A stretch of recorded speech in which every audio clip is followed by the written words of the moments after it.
This is part two of a quick series about the competencies of being a business analyst. Just to keep everything nice and consistent, I'll use the same grouping used by the IIBA so that if you're studying for any certification, you don't get confused. Part two of analytical thinking is decision making for business analysis.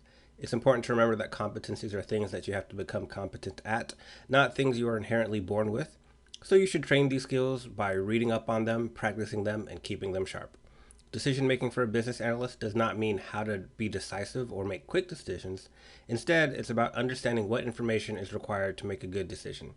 Decisions for most BAs aren't typically a matter of right and wrong, but instead deciding on a path based on pros and cons. Being able to show the costs and benefits of a decision, whether it's in terms of numbers, aligning to initiatives like improving customer loyalty, or whatever it might be, will allow your stakeholders to move to decisions quickly and keep work moving along. To give a non-technical example, let's say the project is planning a trip with 8 friends, and let's say one wealthy friend is funding or sponsoring the whole thing, but doesn't really have time to plan it, so they put you in charge, the reliable, trustworthy one.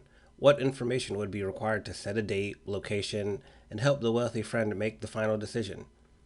Your analysis might include something like dates people are available, places and activities people are very interested in, places and activities that would deter people from going or participating, and maybe food allergies, phobias, or whatever.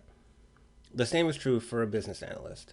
Your job as a business analyst is to help decision makers understand the different choices, the impacts on people, processes, costs, revenue, or objective alignment. There are many ways to go about gathering this information, and it typically requires some detective work. You'll have to gain a good understanding of how things work today and why they work the way they do. You'll also need to gain a good understanding of why things are being looked at to change. It's easy for everyone to get caught up in cool features and kind of forget why we were making changes to begin with. I have many times in my career had to hit the brakes and say, yes, that would be a cool thing to have, but remember, our goal is to accomplish X, and this feature isn't moving us towards that. I hope that was helpful. Stay tuned for the next parts in the series. As always, if you have additional questions, ask them in the comments, and I will either respond to you there or I'll create a whole new video to answer your question. So subscribe to see those questions get answered. And thanks for watching.